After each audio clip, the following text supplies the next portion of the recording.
Jumpa lagi di channel Kerot Susu. Novel Dr. Genius Fang Qiu. Volume 2 terkenal di kalangan perguruan tinggi, bab 101 yang saya inginkan adalah uang. Fang Qiu berjalan berkeliling. Ketika Fang Qiu akan mengambil bahan obat dan harta untuk dijual, dia menemukan bahwa semua tempat yang baik telah ditempati oleh orang lain. Dia tidak punya pilihan selain pergi ke sudut. Dia mengeluarkan sepotong pakaian hitam dari tas di belakangnya, langsung menyebarkannya di tanah, dan kemudian mengeluarkan ginseng liar dan 2 Ganoderma lucidum liar keluar dari tasnya. Setelah mengaturnya secara berurutan. Dengan sedikit ragu, dia mengeluarkan jujube merah ajaib dan menempatkannya bersama dengan ginseng liar dan Ganoderma lucidum liar. Lalu dia duduk di tempat, diam-diam menunggu orang-orang datang tanpa panggilan.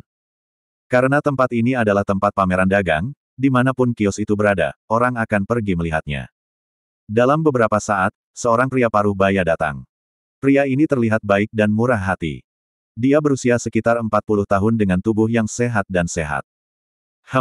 Beberapa langkah dari kios Fang Qiu, pria paruh baya mendengkur dan kemudian dengan cepat berjalan. Melihat hal-hal di warung Fang Qiu, matanya menyala. Ini layak untuk harta karun itu. Tidak lama setelah saya mengaturnya agar seseorang datang. Tampaknya pameran dagang itu kecil, tetapi ada juga banyak penikmat. Fang Qiu berpikir dalam hatinya. Datang ke warung, pria parubaya berjongkok dan mengulurkan tangannya untuk menyentuh barang-barang di warung Fang Qiu. Tunggu sebentar. Fang Qiu segera mengulurkan tangan untuk menghentikannya dan berkata, kamu bisa melihatnya, tetapi tidak perlu mengulurkan tangan. Bagaimanapun, tempat itu penuh dengan praktisi seni bela diri dan dia takut bahwa seseorang dengan etika seni bela diri yang buruk akan mengambil barang-barang itu dan melarikan diri. Meskipun kekuatan orang-orang ini bukanlah ancaman bagiku, jika sesuatu benar-benar terjadi, bukankah itu buang-buang waktu? Bukankah mereka hanya 2 Ganoderma lucidum liar dan 1 ginseng liar? Pria parubaya melengkungkan bibirnya seolah-olah dia sedikit tidak puas dengan keributan yang dibuat oleh Fang Qiu. Aku hanya melakukan bisnis. Fang Qiu membuat balasan yang keren. Tapi dia merasa tertekan di hatinya. Akhirnya, seseorang datang, tetapi dia bukan ahli. Fang Qiu mengira pria parubaya ini datang untuk jujube merah ajaib, tapi dia tidak berharap bahwa yang diinginkan pria itu adalah ginseng liar dan Ganoderma lucidum liar. Baik. Saya akan mengambil 2 Ganoderma lucidum liar dan ginseng liar ini. Pria parubaya dengan hati-hati mengamati 3 bahan obat dan kemudian bertanya, apa yang Anda inginkan untuk diperdagangkan? Yang saya inginkan hanyalah uang. Kata Fang Qiu. Mendengar ini, pria parubaya itu langsung terkejut. Pameran dagang di Wulin hampir dengan cara barter. Kenapa ada yang mau uang? Bagaimana mungkin orang-orang di Wulin berbicara tentang uang? Itu akan menurunkan kita. Itu akan membuat praktisi kungfu kita kehilangan muka. Tentu saja, dalam kehidupan nyata, mereka masih perlu berbicara tentang uang, namun, kelompok seni bela diri jarang berbicara tentang uang tetapi hanya tingkat kungfu. Namun, berpikir hati-hati, uang juga semacam barang. Karena dia menginginkan uang, maka aku akan berdagang dengannya dengan uang, yang akan membantuku menyimpan barang bagus untuk ditukar dengan barang-barang lainnya. Baiklah. Berapa 3 obat herbal itu? Tanya pria paruh baya itu. Kamu menawar. Kata Fang Qiu. 50.000. Pria paruh baya itu tidak ragu-ragu, langsung menawarkan harga. Lalu dia bertanya, bagaimana dengan itu? Fang Qiu menggelengkan kepalanya sekaligus. Harga ini terlalu rendah. Aku lebih suka menjualnya di toko obat. Haha. Tentu saja, tidak mudah untuk membodohimu. Pria parubaya itu tertawa kecil dan berkata dengan penuh pertimbangan, 100.000. Itu yang tertinggi yang bisa saya berikan. Setelah mendengar itu, Fang Qiu bergumam pada dirinya sendiri untuk sementara dan kemudian mengangguk. Di Seed Drugstore, 3 Ganoderma lucidum liar dan ginseng liar hanya dijual seharga 100.000. Sekarang, hanya ada 2 Ganoderma lucidum liar dan 1 ginseng liar, ia masih menawarkan harga tinggi 100.000. Saya sangat setuju dengan itu. Tentu saja. Dia juga tahu. Toko obat Seed yang membeli dan menjual bahan obat ditujukan untuk orang biasa. Tetapi dalam pameran dagang ini, bahan-bahan obat ini ditujukan untuk orang-orang di Wulin, jadi perbedaan harga juga masuk akal. Bagaimanapun, bagi beberapa praktisi seni bela diri yang membutuhkan, harga bahan obat bukan masalah besar. Oke, aku akan mentransfer uang kepadamu sekarang. Pria parubaya itu mengeluarkan ponselnya untuk mentransfer uang ke Fang Qiu. Saya hanya menerima uang tunai. Kata Fang Qiu sekaligus.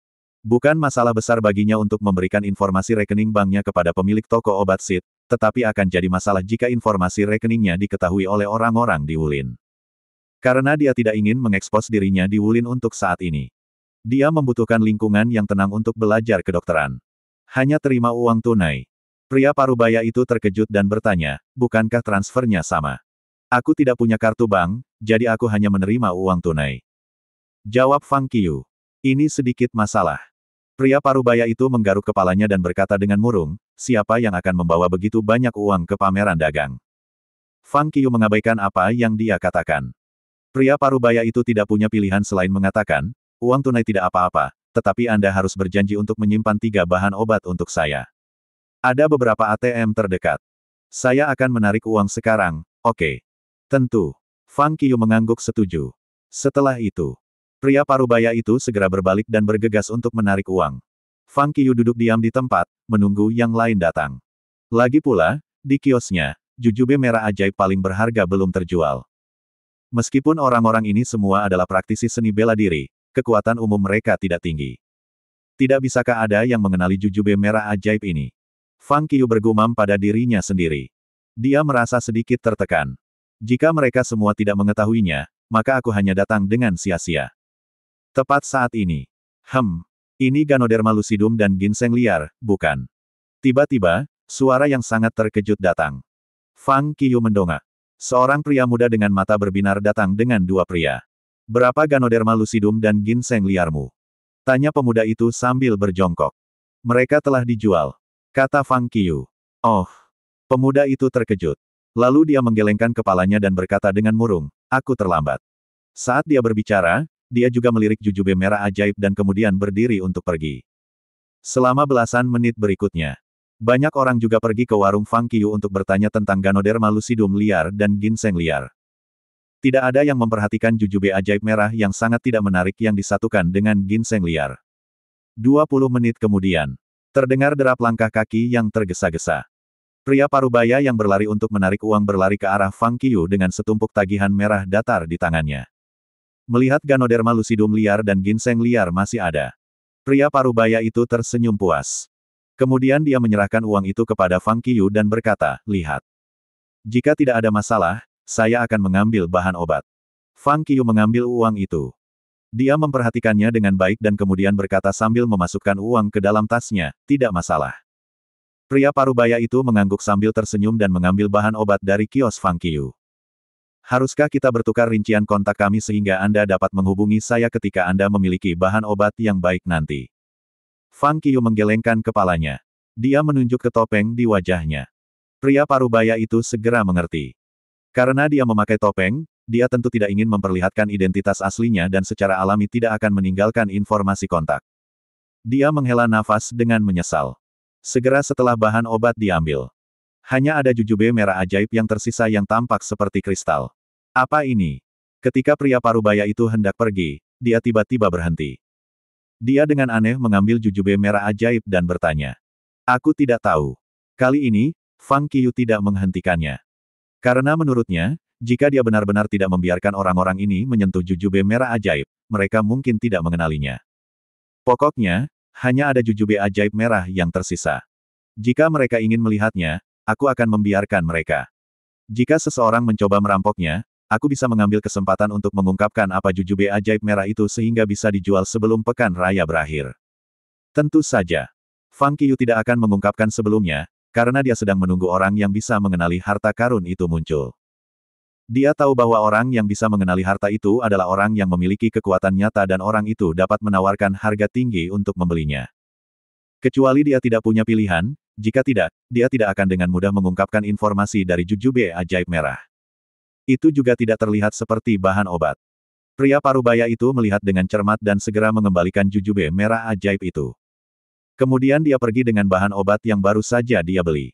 Setelah pria parubaya itu pergi, segera, yang lain berkeliaran ke warung Fang Qiu. Karena hanya ada satu jujube ajaib merah di kios, banyak orang hanya melihat dan pergi.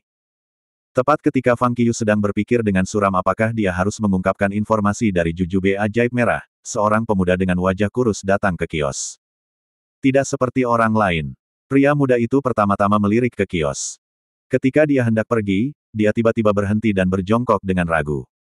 Lalu ia mengambil jujube merah ajaib dan mulai memperhatikannya dengan cermat. Saat dia menyaksikannya, tiba-tiba matanya menyala. Apa ini? Pria muda itu memandang Fang Qiyu dan bertanya dengan sedikit sengaja. Fang Qiyu menggelengkan kepalanya dan tidak menjawab. Karena kamu tidak tahu, apa yang kamu inginkan untuk pertukaran? Tanya pemuda itu saat dia bertingkah agak bosan. Uang, kata Fang Qiyu. Berapa banyak? Tanya pemuda itu lagi. Kamu menawar. Jawab Fang Qiyu. Mendengar itu, pria muda dengan wajah kurus menghisap mulutnya dan menggelengkan kepalanya. Dia bertindak seolah-olah dia tidak terlalu peduli tentang itu dan perlahan berkata, benda ini sangat kecil dan tidak terlihat seperti bahan obat yang baik. Anda juga tidak tahu apa itu dan hal kecil ini adalah satu-satunya yang tersisa di kios Anda. Bagaimana dengan 5.000 yuan? Saya akan mengambilnya dan Anda dapat mengemas kios Anda. Mendengar harganya, Fang Qiyu terkekeh di dalam hatinya dan menggelengkan kepalanya sekaligus. Fang Qiyu memperhatikan bahwa orang ini pasti menemukan jujube merah ajaib itu tidak biasa. Bahkan jika dia tidak mengenali jujube merah ajaib adalah harta, dia harus tahu itu hal yang baik. Karena itu dia sudah lama berbicara denganku di sini. Namun, harga yang dia tawarkan sangat rendah. Sepertinya dia benar-benar berpikir aku tidak tahu jujube ajaib merah, jadi dia mempermainkanku. Anda tidak menerima 5.000 yuan. Pria muda itu menatap Fang Qiyu dan berkata, jika kamu tidak menjualnya sekarang, kamu mungkin tidak akan bisa menjualnya sampai pameran dagang selesai. Saat dia mengatakan itu, pria muda itu melambaikan tangannya yang besar dan berkata dengan agak murah hati, aku akan menambah 5.000 lagi. Bagaimana tentang itu? Fang Qiyu menggelengkan kepalanya. Melihat ini, pemuda itu mengangkat alisnya dan berkata dengan tidak puas, kamu sedikit jahat. Saya mencoba membantu Anda. Tetapi apakah Anda menganggap hal kecil ini sebagai harta? Fang Qiyu mengabaikannya. Baik. Baik, baik. Pria muda itu menghela nafas sedikit dan berkata, biarkan aku menjadi perhatian. Saya akan menambahkan 20.000 lebih. Ada total 30.000 yuan untuk membeli barang kecil Anda. Bukankah seharusnya kamu puas? Fang Qiyu menggelengkan kepalanya lagi. Pria muda itu mengangkat suaranya dan berkata, mengapa kamu begitu tidak peka? Meskipun dia mengatakan itu, jejak amarah samar muncul di wajahnya yang kurus dan matanya yang sedikit cekung. Kamu bahkan tidak tahu apa itu. Saya telah menawarkan harga tinggi, tetapi Anda masih belum menerimanya. Apa kau sengaja membuang waktuku? Tanya pria muda itu dengan marah. Keluar dari sini. Fang Qiyu berkata dengan dingin. Pria muda itu menggelapkan wajahnya, segera menggenggam jujube merah ajaib, yang semula dijepit di antara dua jari untuk pengamatan, di telapak tangannya. Dia hanya tidak melepaskannya. Terima kasih masih bersama channel Carrot Susu. Bab 102. Teman, tidakkah kamu memiliki ukuran diri sendiri atau kamu memiliki pendapat yang berlebihan tentang kemampuanmu? Pria muda itu berkata dengan suara suram dan dingin seolah-olah dia akan merampoknya. Letakkan. Sebuah cahaya dingin melintas di mata Fang Qiyu. Sebelum pemuda itu bisa berdiri, dia tiba-tiba mengulurkan tangannya dan meraih tangan pemuda yang memegang jujube merah ajaib. Dia mengerahkan kekuatannya tanpa ragu-ragu. Retak. Tiba-tiba terdengar suara renyah. Meskipun retak, dia tidak menyakiti pemuda itu. Awo! Wajah pemuda itu mendung tiba-tiba dan dia merasakan sakit yang tak tertahankan datang dari tangannya. Dia mencoba untuk menahan rasa sakit dan menyingkirkan tangannya, tetapi dia menemukan bahwa dia tidak dapat menahan diri di bawah kekuatan Fang Qiyu yang mengerikan. Bahkan jika dia mencoba menunjukkan kekuatannya, dia benar-benar tidak bisa melakukannya. Lepaskan, lepaskan. Pria muda itu berteriak kesakitan dan dengan cepat membuka tangannya untuk mengungkapkan jujube merah ajaib. Fang Qiyu mendengus dingin, mengambil jujube merah ajaib, dan kemudian berkata dengan dingin, keluar dari sini. Mendengar itu, pria muda itu menatap tajam ke arah Fang Qiyu dan kemudian berdiri dengan enggan, berbalik untuk pergi. Tapi dia hanya maju selangkah. Pria muda itu berbalik tiba-tiba dan meninju keras ke arah Fang Qiyu dengan tinju kirinya. Serang aku. Wajah Fang Qiyu segera mendung. Sebelum kepalan pemuda itu turun, Fang Qiyu bangkit seketika dan menggerakkan kaki kanannya. Dia sangat cepat. Sebelum pemuda itu bisa bereaksi, dia mendapat tendangan keras di dada. Tinjunya masih memiliki jarak yang baik dari Fang Qiyu ketika dia ditendang oleh Fang Qiyu. Ini membuat pemuda itu benar-benar terkejut. Karena dia tidak bisa melihat gerakan Fang Qiyu sama sekali. Itu terlalu cepat. Dia adalah seorang praktisi seni bela diri sejati dan pukulannya beberapa kali lebih cepat daripada rata-rata pria. Namun demikian, Fang Qiyu mampu bangkit dan menendangnya kembali sebelum tinjunya jatuh. Bisa dibayangkan bahwa seberapa cepat Fang Qiu. Yang paling penting, kekuatan Fang Qiu sangat luar biasa. Pada saat pria muda itu ditendang, dia segera naik tinggi ke udara, langsung terbang mundur. Bang! Kecelakaan terdengar. Pria muda itu menggedor-gedor dinding ke belakang. Itu mengguncang ruang di dalam seluruh bebatuan tiba-tiba. Dengan penyebaran suara yang keras. Semua orang di Wulin menoleh untuk melihat sebentar. Sebagian besar dari mereka langsung bergegas untuk melihat apa yang sedang terjadi. Apa yang terjadi? Apa yang terjadi? Kenapa kamu bertarung? Apa yang sedang kamu lakukan? Ini adalah pameran dagang, bukan medan pertempuran. Apakah kalian berdua tahu aturannya? Bagaimana Anda bisa bertarung di sini? Orang-orang bergegas ke depan, mengelilingi Fang Qiu serta pemuda itu dan mulai menegur mereka berdua. Tepat saat ini. Aduh! Pria muda yang menghantam dinding dan jatuh ke tanah tiba-tiba berteriak kesakitan dan kemudian berjuang untuk berdiri dengan wajah yang menyedihkan. Dia mengulurkan tangan untuk menunjuk ke Fang Qiu dengan tatapan salah dan berkata dengan keras, "Semuanya, tolong menilai antara benar dan salah. Orang ini berjanji untuk menjual barang kepada saya, tetapi ketika saya mengambil uang saya, dia tidak hanya kembali pada kata-katanya tiba-tiba dan menolak untuk menjualnya tetapi juga sangat memukul saya. Semuanya, tolong junjung keadilan bagi saya." Mendengar itu, semua orang mengalihkan pandangan mereka ke Fang Qiu. Dengan mata yang tidak baik. Meskipun mereka semua adalah praktisi seni bela diri yang agresif. Masing-masing dari mereka memiliki rasa keadilan yang kuat dan siap membantu yang lemah. Bagaimana kamu bisa melakukan itu? Bagaimana Anda bisa kembali ke bisnis yang telah Anda janjikan? Betul sekali. Kami, sebagai praktisi kungfu, harus menepati janji kami. Apa yang kamu lakukan benar-benar melanggar roh seni bela diri. Lupakan saja masalah ini jika kamu kembali pada kata-katamu dan menolak untuk menjualnya. Mengapa kamu menyakitinya? Apakah kamu terlalu melanggar hukum? Sebagai seorang praktisi kungfu, bagaimana Anda bisa melakukan itu? Kamu terlalu tidak masuk akal. Anda hanya menghina identitas Anda sebagai seorang praktisi seni bela diri. Bagaimana kamu bisa menjadi seorang praktisi seni bela diri karena kamu tidak tahu aturannya? Kembalilah dan beternak babi. Orang-orang semua menegur Fang Qiu dengan kasar. Suara kritik terdengar di telinganya.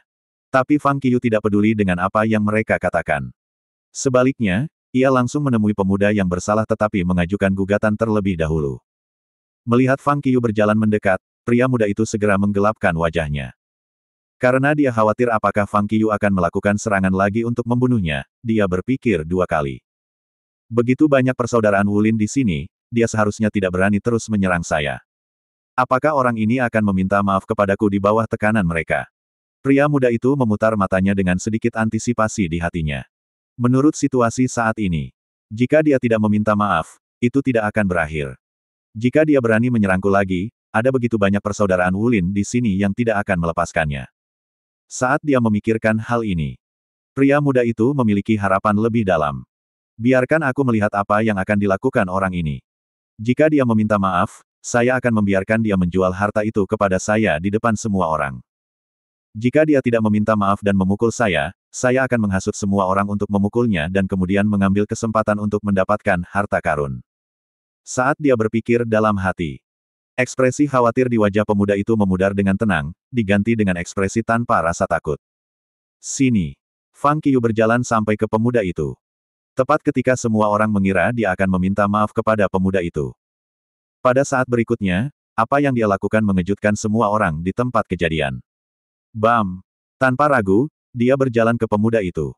Dengan gerakan kaki kanannya, dia menggunakan tendangan Hour sebulat kecil, yang langsung membuat pemuda itu jatuh ke tanah.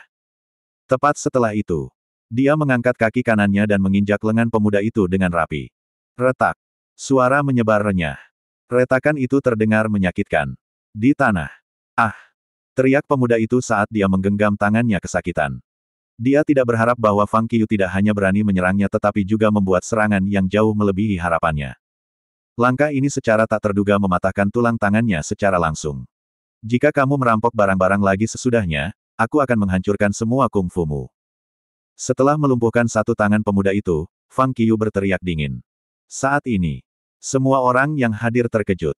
Tidak ada yang pernah menduga bahwa orang yang terbungkus erat di sekujur tubuhnya benar-benar kejam.